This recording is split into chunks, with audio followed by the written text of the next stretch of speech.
అయితే ముఖ్యమంత్రి గారి మాటల వెనకాల ఆక్రోశము బాధ వేరే ఉన్నది. ఏంది వేరేది?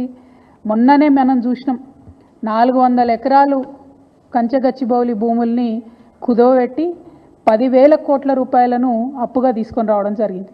యావత్ ప్రపంచం ముందు తెలంగాణ పరువు తీసినటువంటి ఉదంతాన్ని కూడా చూసినాం. అక్కడ ఉన్నటువంటి నెమళ్లను చెట్లను అన్నిటినీ నాశనం చేస్తే ప్రపంచవ్యాప్తంగా ఉన్న పర్యావరణవేత్తలందరూ కూడా బాధపడ్డ విషయం చూసినాం. మరి ఎందుకంత పట్టుదల? ఎందుకు ఆ భూములు అమ్మాలి? ఎందుకు 10,000 కోట్లు తెచ్చుకోవాలి అంటే ముఖ్యమంత్రి గారు కంప్లీట్గా ఆలోచన ఏంటంటే తెలంగాణ రాష్ట్రంలో టీఎస్ఐఐసిలో, ఇదివరకు టీఎస్ఐఐసి అన్నాము, ఇప్పుడు వాళ్ళు టీజీఐఐసి అంటున్నారు, ఇండస్ట్రియల్ ఇన్ఫ్రాస్ట్రక్చర్ డెవలప్మెంట్ కార్పొరేషన్లో 1,75,000 ఎకరాల పైచిలకు భూమి కేసీఆర్ గారు జమ చేసి పెట్టిండ్రు.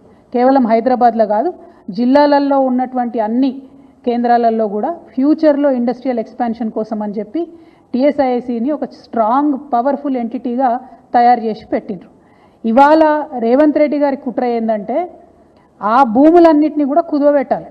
కంచెగచ్చిబౌలి శాంపుల్ మాత్రమే 1,75,000 ఎకరాల తెలంగాణ వ్యాప్తంగా ఉన్న భూముల్ని కుదవబెట్టడానికి ఒక మంచి కుట్రపూరితమైనటువంటి స్కెచ్ రేవంత్ రెడ్డి గారు తయారు చేసుకున్నారు.